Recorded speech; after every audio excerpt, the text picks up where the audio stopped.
மீண்டும் கூறுகிறேன், மகிழுங்கள். கனிந்து உங்கள் உள்ளம்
செய்தி 3 அதிகாரம் 10 முதல் 12 வரை உள்ள இறைவசனங்கள். அக்காலத்தில் திருமுழுக்கு யோவான் போதித்துக் கொண்டிருந்த போது நாங்கள் என்ன செய்ய வேண்டும் என்று கூட்டத்தினர் அவரிடம் கேட்டனர். அதற்கு அவர் மறுபடியாக 2 அங்கிகளை உடையவர் இல்லாதவரோடு பகிர்ந்து கொள்ளட்டும், உணவை உடையவரும் அவ்வாறே செய்யட்டும் என்றார். வரி தண்டுவோர் திருமுழுக்கு பெற வந்து, போதகரை, நாங்கள் என்ன செய்ய வேண்டும் என்று அவரிடம் கேட்டனர். அவர், உங்களுக்கு குறிக்கப்பட்ட தொகைக்கு அதிகமாக எதையும் தண்டாதீர்கள் என்றார். படைவீரரும் அவரை நோக்கி, நாங்கள் என்ன செய்ய வேண்டும் என்று கேட்டனர். அவர், நீங்கள் எவரையும் அச்சுறுத்தி பணம் தரைக்காதீர்கள், யார் மீதும் பொய் குற்றம் சுமத்தாதீர்கள், உங்கள் ஊதியமே போதும் என்றிருங்கள் என்றார். அக்காலத்தில் மக்கள் மீட்பரை எதிர்பார்த்து கொண்டிருந்தார்கள். ஒருவேளை யோவான் மெசியாவாக இருப்பாரோ என்று எல்லாரும் தங்களுக்குள் எண்ணிக் கொண்டிருந்தார்கள். யோவான் அவர்கள் அனைவரையும் பார்த்து, நான் தண்ணீரால் உங்களுக்கு திருமுழுக்கு கொடுக்கிறேன், ஆனால் என்னை விட வலிமைமிக்க ஒருவர் வருகிறார், அவருடைய மிதியடி வாரை அவிழ்க்க கூட எனக்கு தகுதியில்லை. அவர் தூய ஆவி என்னும் நெருப்பால் உங்களுக்கு திருமுழுக்கு கொடுப்பார். அவர் சுடலை தம் கையில் கொண்டு கோதுமையையும் பதரையும் பிரித்தெடுப்பார். கோதுமையை தம் களஞ்சியத்தில் சேர்ப்பார், பதரையோ அணையா நெருப்பிலிட்டு சுட்டெரிப்பார் என்றார். மேலும் பல அறிவுரைகள் கூறி மக்களுக்கு நற்செய்தியை அறிவித்தார். ஆண்டவரின் அருள்வாக்கு.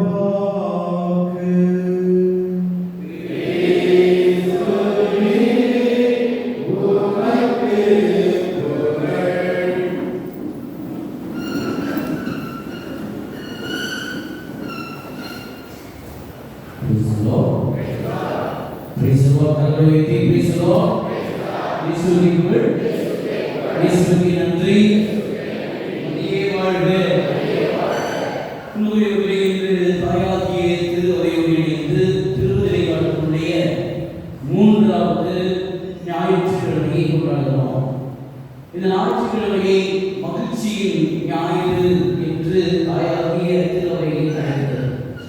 இந்த கேண்டல்ஸ்லாம் பார்த்தீங்கன்னா கூட 3 கேண்டல்ஸ் சொல்றதுல 4வது இன்றைக்கு ஏற்ற வேண்டிய கலண்டர்கள் இருக்கிறது. அது தனிப்பட்ட விதத்திலே ஒரு மகிழ்ச்சியை வெளிப்படுத்துவதாக இன்றைக்கு அமைக்கப்பட்டிருந்த மெழுகுதிரி கூட நமக்கு வெளிப்படுத்துது. காரணம், இயேசு வருகிறா, இயேசு நம்முடன் இருக்கிறா, இயேசு நம்மோடு இருக்கிறா. ஆக இது மகிழ்வான நாளாக நாம் கொண்டாட வேண்டும் என்பதை தாயை திருவை அற்புதமான இறைவன்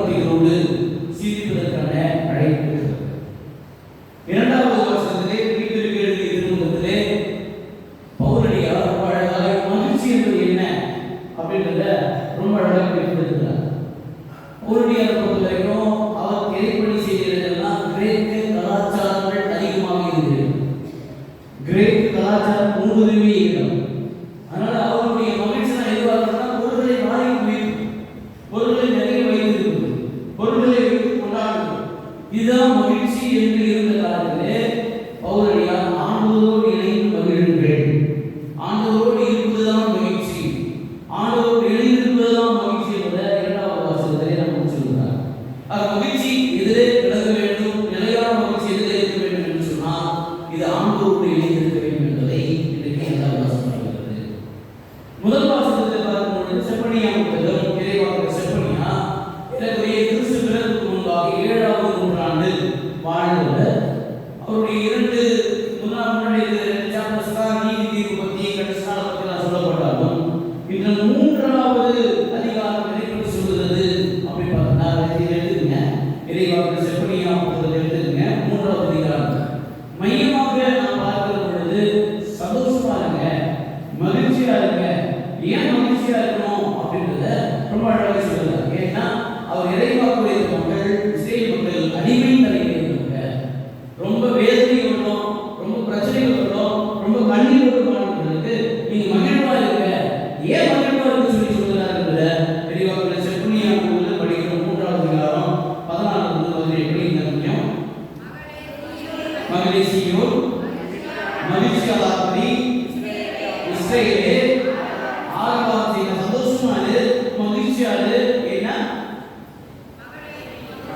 மகளே இயேசுவே முழுவதோடு உங்கள் அக்கறை பசினா ஆண்டவர் உன் நன்மை தீர்ப்பை தள்ளிவிட்டார்.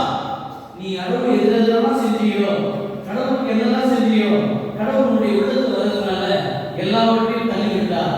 அதனால் அதை குறித்து நீ கவலைப்பட தேவையில்லை, மகிழ்ச்சியாயிரு. ஏன் சந்தோஷமா சொல்லி கேட்கிறாங்கன்னா முதல்ல ஆண்டவர் தண்டனை தீர்ப்பை தள்ளிவிட்டார். 2வது உன்னுடைய பகைவர்களை அப்புறப்படுத்தினார். உனக்கு பகைவர்கள் கிடையாது, உன்னுடைய பகைவர்கள் யாரும் கிடையாது, கடவுள் அப்புறப்படுத்தி விட்டார். 3வது இஸ்ரவேல் அரசாகிய ஆண்டவர் நடுவில் இருக்கிறார். இதுதான் முக்கியம். கடவுள் உங்களோடு இருக்கிறார் என்று அவர் இஸ்ரவேலுடைய ஆண்டவர் உங்களோடு இருக்கிறார். உன்னுடைய தீர்ப்பை தள்ளிவிட்டால் உனக்கு பகைவர்கள் இல்லை, அங்கே சந்தோஷமா இரு, உனக்கு விடுதலை கிடைக்கும். இந்த ஆண்டவருடைய பிறப்பு உனக்கு மிகப்பெரிய வாழ்வு கிடைக்கும் என்பதை தயாரிக்கும் விதமாக செப்பனியா சொல்கிறார். ஆண்டவர் நடுவில் இருந்தா என்ன அப்படின்றத இங்கே சொல்லப்படுகிறது. சீவனை அஞ்ச வேண்டாம் அப்படிங்கிற சீவனை அஞ்ச வேண்டாம், உன் கைகள் சோர்வடைய வேண்டாம், உன் கடவுளாகிய நடுவில் இருக்கிறார், நடுவில் இருக்கிறார். ஏன்னா அவர் மாவீரர். எப்படிப்பட்ட எதிரிகளுக்கு வந்தாலும், எப்படிப்பட்ட எதிரிகளுக்கு எதிராக வந்தாலும் நீ அச்சப்பட தேவையில்லை. ஏன்னா போர் வரக்கூடிய மாவீரர் உன்னுடைய நடுவில் இருக்கிறார். அடுத்து அவர் உனக்கு மீன் படிப்பவர், உன்னுடைய மீன் படிக்கக்கூடியவர். அப்புறம் உன் பொருட்டு அவர் மகிழ்ந்து களி கூறுவார். உன் பொருட்டு நீ உன்னை பார்த்து உன்னுடைய சந்தோஷத்தை பார்த்து கடவுள் களி கூறக்கூடிய ஆண்டவர். அடுத்து படிங்க, நன்மையால் உனக்கு புத்துயிர் அளிப்பார். அதுக்கப்புறம் உன்னை குறித்து மகிழ்ந்து ஆடுவார். கடவுள் டான்ஸ் ஆடுவாங்க நீங்க பார்க்க முடியாது.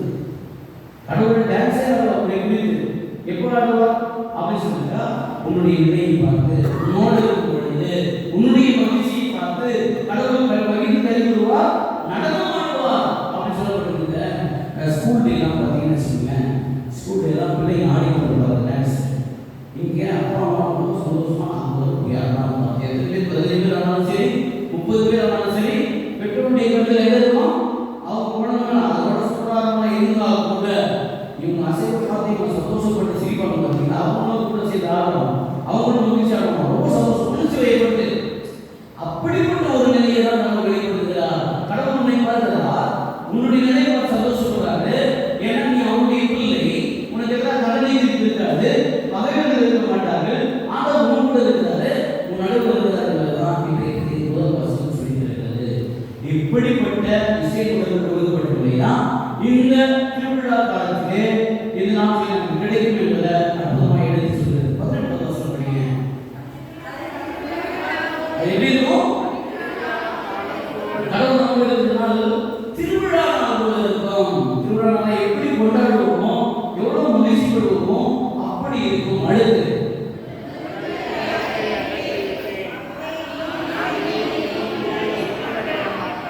நீ எதை குறித்து கவலைப்பட தேவையில்லை. ஆண்டவர் உங்களோடு இருக்கிறார். இது ஆண்டவருடைய நாள் என்று சொல்லப்பட்டதுதான் இன்றைக்கு முதல் வாசகம். நற்செய்தியாக சொல்லப்படுவதா இன்றைக்கு அற்புதமான நமக்கு தருகிற ஒரு செய்தி. கடவுள் கூட இருக்கார். நீ மகிழ்ச்சியா சென்றதாக படித்தது நாம இருக்கா? திருமணம் என்ன சொல்றாரு? பலங்கள் எல்லாம் நிரப்பப்பட வேண்டும், மலைகள் தாழ்ந்து போக வேண்டும், கோணலாகவே நேராக வேண்டும், கரடுமுரடாகவே சமமாக சொல்றார். இது சொல்ற உடனே அங்க இருக்கிற எல்லாரும் திருமொழிக்கு அவன்கிட்ட ஞானஸ்நானத்துக்கு வராங்க. இது ஒரு ப்ரீஸ் பண்ண உடனே அங்க வராங்க. வந்தவங்க அவர்களை பார்த்து பேசுகிறார். யாரு? திருமொழிக்கு அவன் பேசுகிறார். பெரிய பாம்பு குட்டிகளே, வரவிருக்கும் சிறந்திலிருந்து தப்பித்துக் கொள்ளலாம் என்றார் நீதியை. அப்படின்னா வெறும் ஞானஸ்நானம்னா போதும், வெறும் கிறிஸ்டியானா போதும், ஸ்ட்ரெயிட்டா பச்சைக்கு போகலாம். அப்படிப்பட்ட மனக்கலத்தை யாரும் போடக்கூடாது. திருமுழுக்கு எச்சரிக்கிறார். வெறும் பேப்டிசம் மட்டும் கிடையாது. பேப்டிசம் நமக்கான வழி இல்லை என்று சொல்லவில்லை. ஆனால் வெறும் பேப்டிசம் வாங்கிட்டு நம்முடைய இஷ்டமான வாழ்க்கையை வாழ்ந்து முடியாது. ஆகவே பெரிய பாம்பு குட்டிகளே, செலுத்திலிருந்து தப்பித்துக் கொள்ளலாம் என்று நினைக்காதீர்கள். நீங்கள் மனமாற்றம் பெற்றதை உங்களுடைய செயலால் காட்டுங்கள் என்று சொல்றார். உங்களுடைய செயலால் காட்டுங்கள். நீங்க மனமாற்றம் பெற்று விட்டீர்கள், நீங்கள் கடவுளை ஏற்றுக்கொண்டீர்கள், பலன்கள் எல்லாம் நிரப்பப்பட்டு விட்டது, மலைகள் எல்லாம் தகர்க்கப்பட்டு விட்டது, உங்களுடைய செயலால் காட்டுங்கள் சொல்லும் பொழுது நடக்கிற நிகழ்ச்சி தான் இன்றைக்கு வாசிக்கப்படுகிற நற்செய்தி. அங்க என்ன கேட்கிறாங்க? படைவீரர்களை பார்த்து என்ன கேட்கிறாங்க? என்ன கேட்கிறாங்க? படைவீரர்கள் எல்லாம் ஒரே கேட்கிறாங்க. என்ன கேட்கிறாங்க? நாங்கள் என்ன செய்ய வேண்டும்? சரி, ரைட், மனமாற்றம் பெற்று செயல்கள் காட்டணும் அப்படின்னு சொல்லுவது நாங்கள் என்ன செய்ய வேண்டும் என்பதை அவர் கேட்கிறார்கள். அந்த செயல்களை காட்டுவதை பற்றி யாக்கோபு புத்தகம் எடுத்துக்கோங்க. யாக்கோபு புத்தகத்தில் கடிதத்தில் 2ஆம் அதிகாரம் எடுங்க. புதிய ஏற்பாட்டில் யாக்கோபு 2ஆம் அதிகாரம் எடுங்க. 14வது இறைவசனம் படிங்க. என் சகோதர சகோதரிகளே, நம்முடைய நம்பிக்கை உண்மை என்று சொல்லுவது அதை செயல்களிலே காட்டாவிட்டால் அதனால் பயன் என்ன? அந்த நம்பிக்கை அவரை மீட்க முடியுமா? கேட்கிறாரு. இது கேள்வி. நிறைய பேர் நான் பக்தியா இருக்கேன், நிறைய பேர் நான் விசுவாசம் வச்சிருக்கேன், அதை நீங்க செயல்களை காட்டலன்னா நீங்க எப்படி அவருடைய நம்பிக்கை அங்கீகரிக்க முடியும் என்று கேள்வி. அப்புறம் 15 படிங்க. ஒரு சகோதரன் அல்லது ஒரு சகோதரி போதிய உடையும் அன்றாட உணவும் இல்லாத பொழுது அவர்களுக்கு அவர் உடலுக்கு தேவையான எவற்றையும் கொள்ளாமல் உங்களுக்கு ஒருவரை பார்த்து நலவே செய்வார்கள், குளிர் காய்ந்து கொள்ளுங்கள், பசியாற்றி கொள்ளுங்கள் என்பார்னா அதனால் பயன் என்ன? ஒரு நம்பிக்கை செயல்படுவீங்கன்னா அதனால பயன் என்ன? நீங்க எப்படி மீட்படைய முடியும்? அதே போல பார்க்குறாங்க, அவங்களுக்கு உணவு இல்லை, அவங்களுக்கு உடை இல்லைன்னா போயிடுவா, நீ உணவு போட்டு, நீ உணவு சாப்பிட்டு, நீ ட்ரெஸ் போட்டு, நீ எதுவுமே செய்யாம நீ நல்லா இருப்பா, நீ சந்தோஷமா இருப்பான்னு சொன்னா அதனால என்ன பயன்? உங்களுடைய சகோதர சகோதரிகளுக்கு என்ன பயன்? 17ஆம் சொல்றீங்க. அதை போலவே நம்பிக்கையும் செயல்படும் இல்லாவிட்டால் தன்னிலே உயிரற்றதாக செத்த விசுவாசம் வந்து விசுவாசம் வந்து செத்த விசுவாசம் 26 உயிரில்லாத போல செயல்கள் இல்லாத நம்பிக்கையும் செத்ததே. நம்ம நம்பிக்கை பத்தி நம்ம பெருசாக சொல்லிடுறோம். கடவுள் என்ன சொல்றாரு? உங்களுடைய விசுவாசமா இருக்கட்டும், நீ என்னோட பேசுமா இருக்கட்டும், நீ டெய்லி நன்மனாயிரு, நீ போய் பக்கத்து போய் நன்மனாயிரு, நீ எப்படிப்பட்ட தலைவனாயிரு.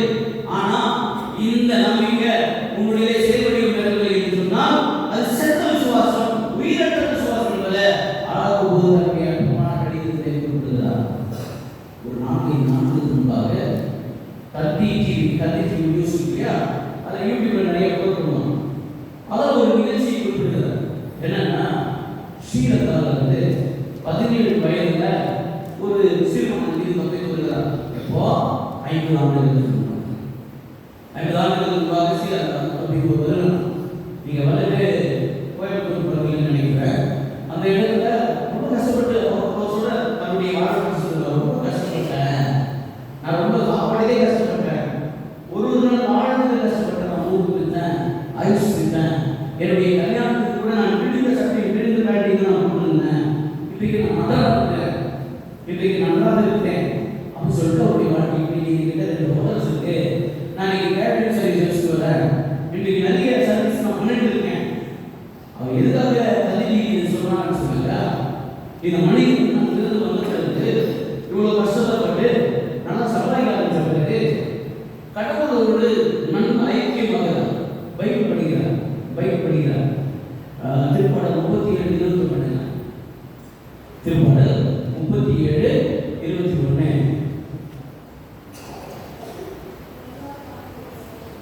திருப்பாடல் 37:21.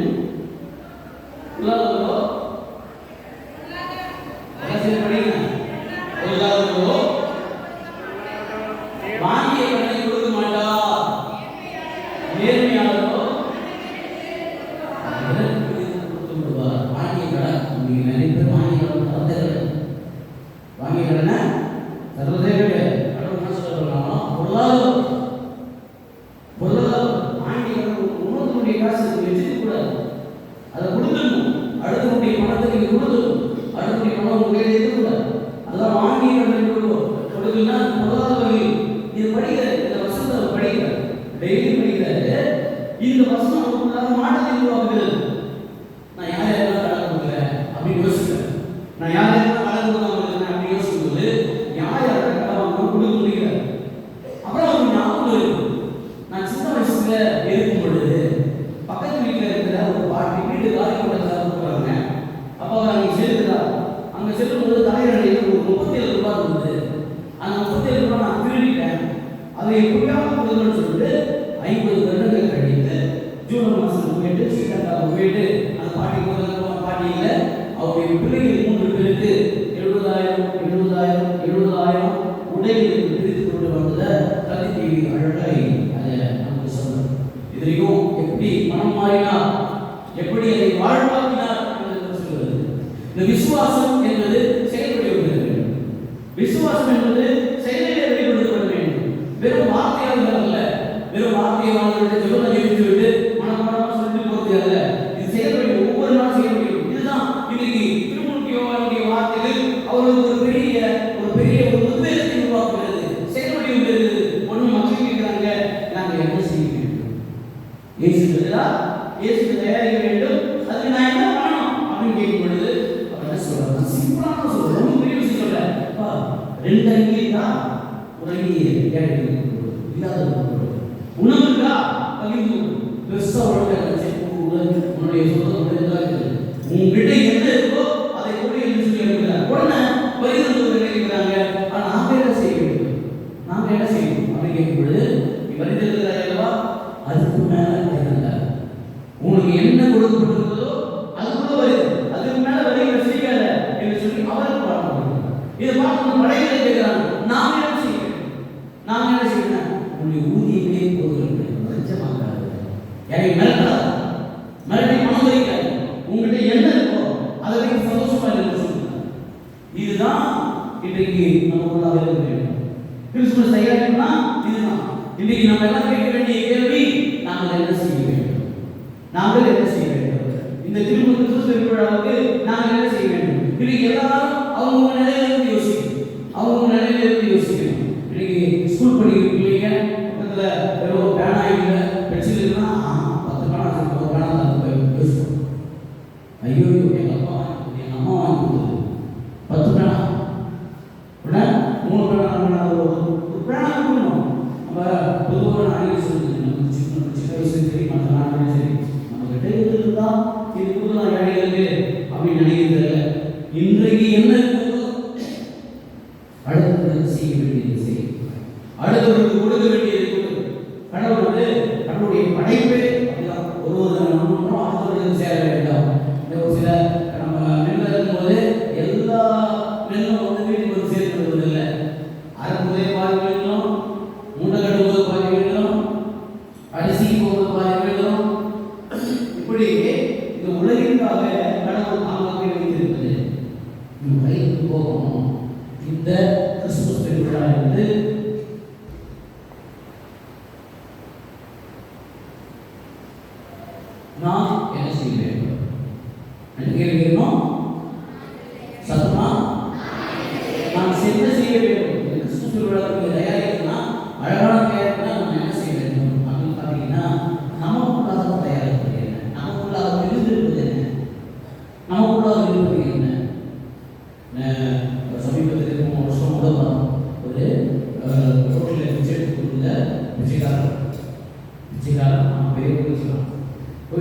அப்போது பார்த்தா அவ்வளோ பணம் சொன்னான், பல லட்சக்கணக்கில் இருந்து பணம் என்று பேப்பர் போட்டுருந்தாங்க.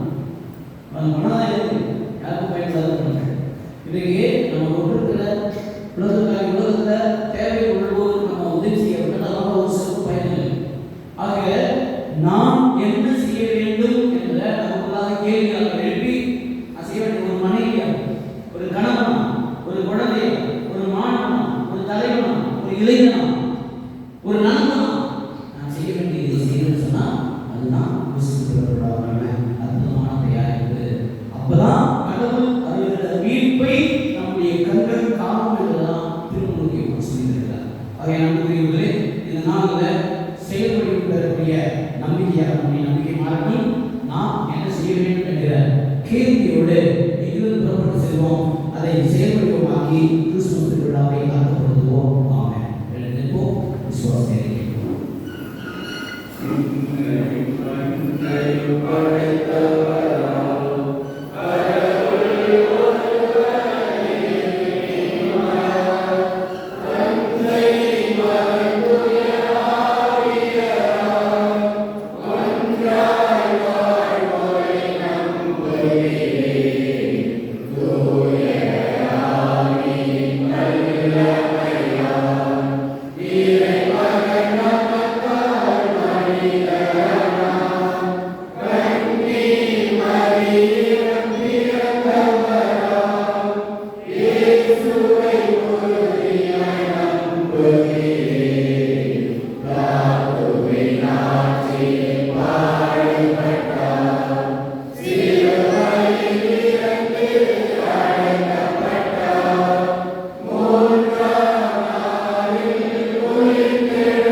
தாயுதயமான இறைவா, எங்களிடம் இறை உணவை தூண்டிய உணர்வு நீரே.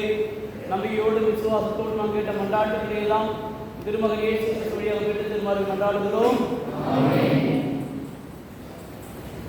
என்னை தந்தே எல்லாம் தந்தே என் வாழ்வை பலியாகவே உள்ளம் தந்தே உமக்கே தந்தே பிறருக்கு பலி செய்யவே என் இயேசுவே என் ஜீவனே உம்மோடு உறவாடவே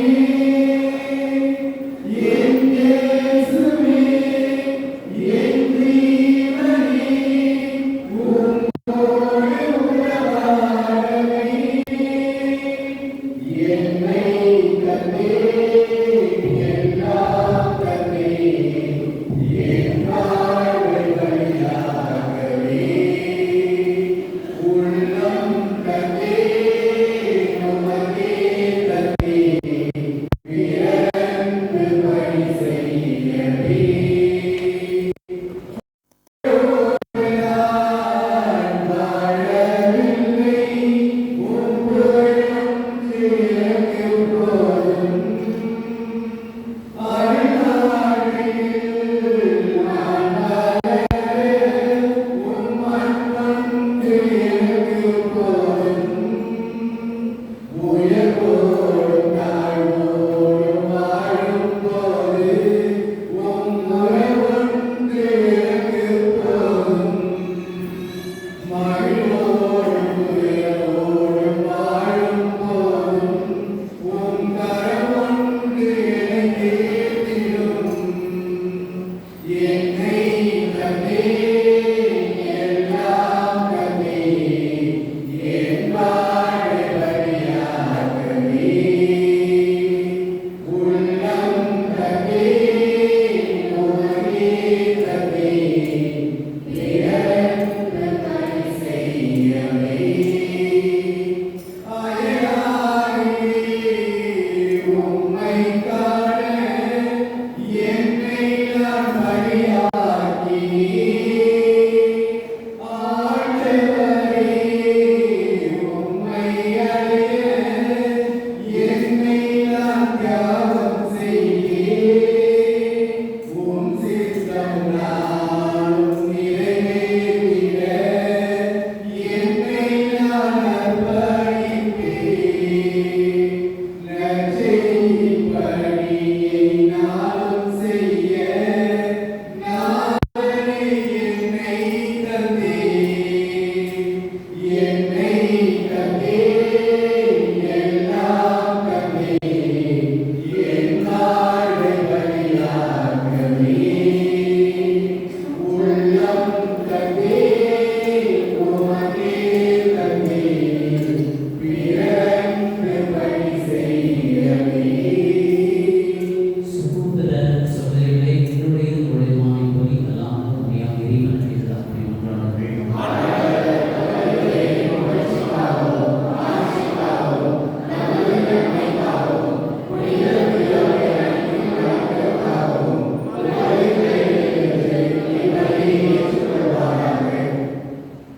இறைவா, எங்களை பற்றி மனிதர்களை இடைவிடாத பலியாக ஒப்புக் கொடுக்கின்றோம். நீர் நிறுவிய தூய மறைநிகழ்வுகளை இக்காணிக்கை நிறைவேற்றி முதுமையின் எங்களை ஆற்றலுடன் செயல்பட செய்வதாக எங்கள் ஆண்டவராகிய இயேசு வழியாக உம்மை மன்றாடுகிறோம்.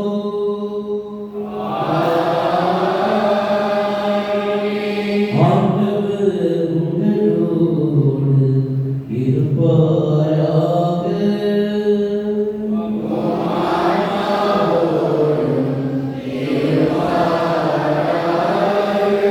இதயங்களை மேலே எழுப்புங்கள். ஆண்டவர்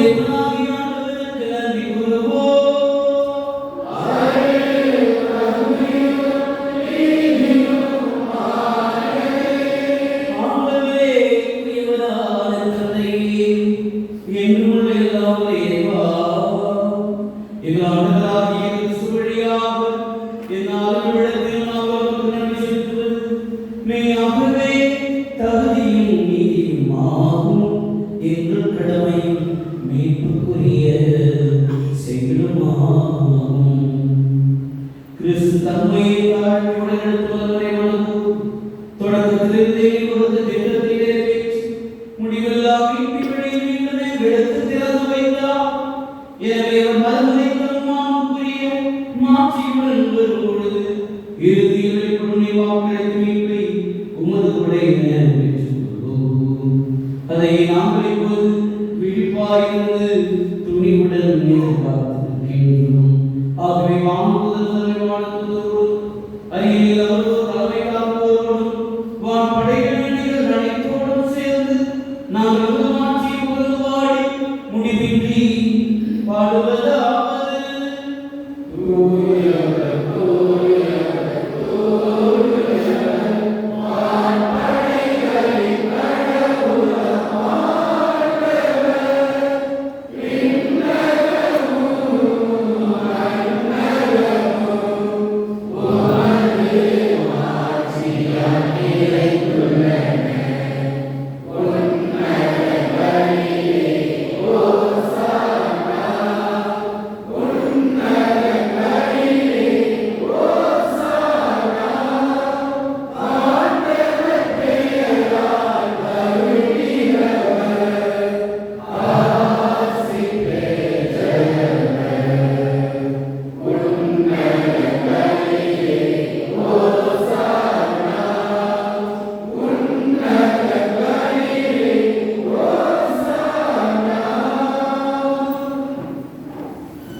இது பாவ மன்னிப்புக்கு உங்களுக்காகவும் பலருக்காகவும் சித்தப்படும்.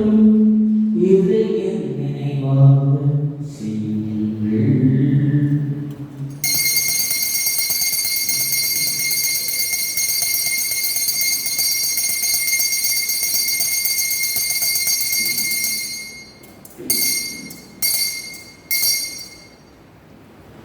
நம்பிக்கையின் அறிபொருள்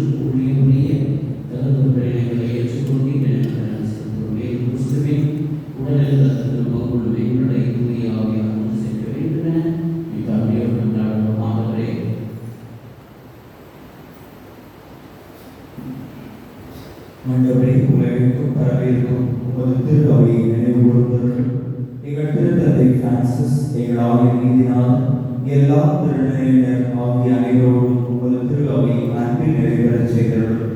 மேலும் உயிர்த்தெழும் எதிர்நோக்குடன் துயில் கொள்ளும் எங்கள் சகோதர சகோதரிகளையும் இறந்தோர் அனைவரையும் இரக்கத்துடன் நினைவு கூர்ந்து உமது திருமுக வழியினுள் ஏற்றருளும். எங்கள் அனைவர் மீதும் இரக்கமாகியும் கடவுளின் கன்னி தாயான புனித மரியம், அவருடைய கணவரான புனித யோசேப்பு, புனித திருத்தூதர்கள், இவ்வுலகில் நமக்கு உகந்தவராக இருந்தோர் ஆகிய புனித அனைவருடனும் நாங்கள் நிறைவாழ்வு பங்குகளும் தகுதி பெற்று உம் திருமகன் இயேசு கிறிஸ்து வழியாக உம்மை புகழ்ந்து வரமருள உம்மை மன்றாடுகின்றோம்.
ஆகவே அவர்களது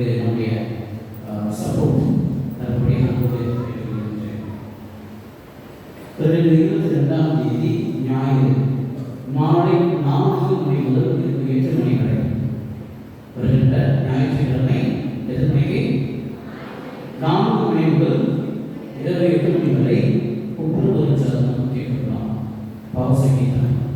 ஆகவே நம்ம பாவசங்கீதத்தை தயாரிக்கப்படியாக நான் உங்களை கேட்டுக்கொள்கிறேன். இது வந்து சரியான நேரம். கிறிஸ்துமஸ் திருவிழாவுக்கு தயாரிக்கப்படியாக உங்களை கேட்டுக்கொள்கிறேன்.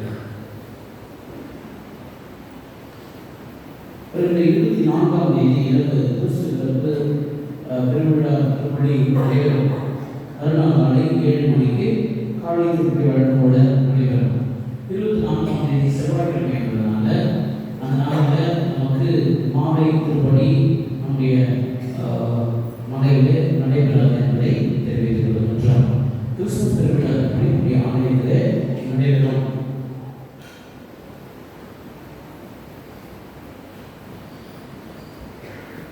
இதில் கேரஸ் நடைபெறுகிற இடங்கள் அல்போன்சா அம்பியும் 24 அம்பியும், நாளை அமலகுமாரா அன்னை தெரசா அம்பியங்கள். நம்மளுடைய இளைஞர்களுக்கு வாசிச்சிருக்காங்க.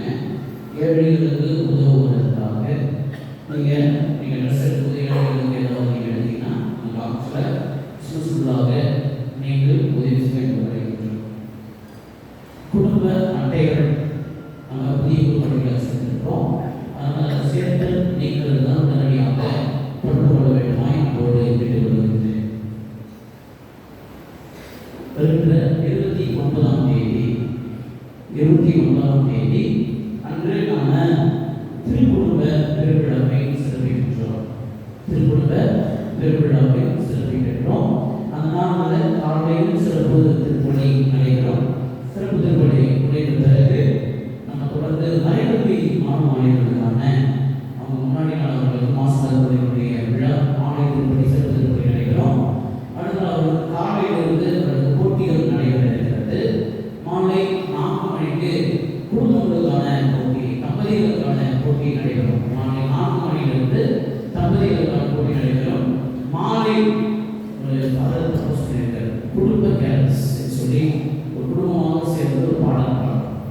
இதுதான் குடும்பமாக நீங்கள் பாடல் கடவுளை ஆர்ப்பரிக்க, கடவுளை அழைத்து பாட கைகள் மாடி கேட்கிறது. அதனால் நல்லா பாடணும், நல்லா பாடணும், கடவுளை பற்றி பாடணும். அதனால் தயவுசெய்து பெயர்களை கொடுக்கும்படி நம்மளோடு கேட்டுக்கொள்கின்றேன்.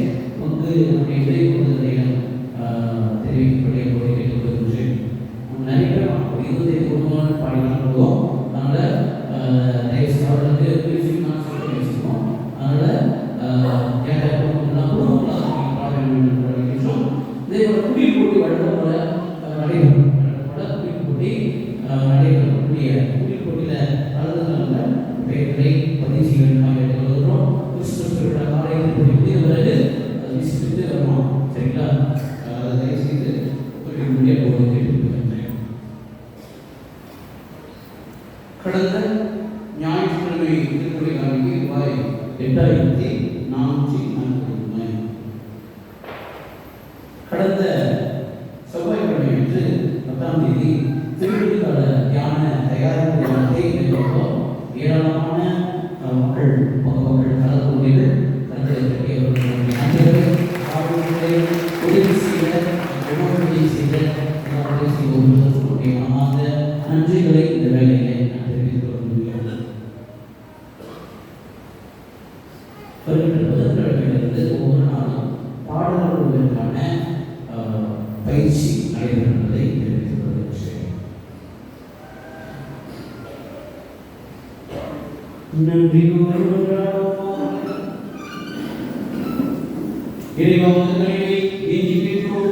அது ஆயிரக்கணக்கான மறுபடியும் வரவிழாவை தயாரிப்பதாக லான்களாகிய சுவையாதமை கொண்டாடுகிறோம்.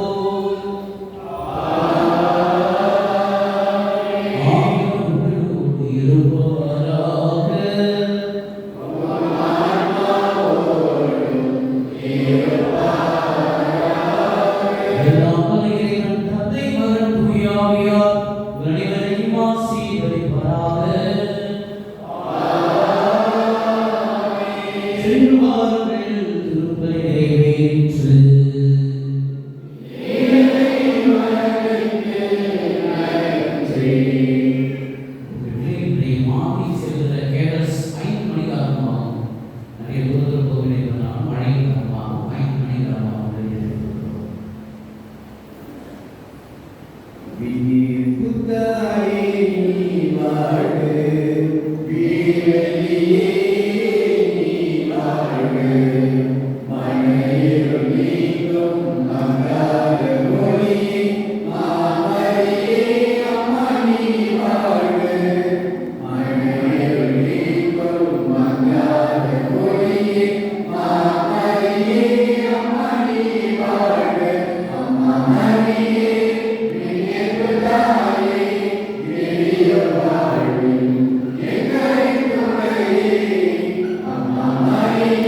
ஈருள்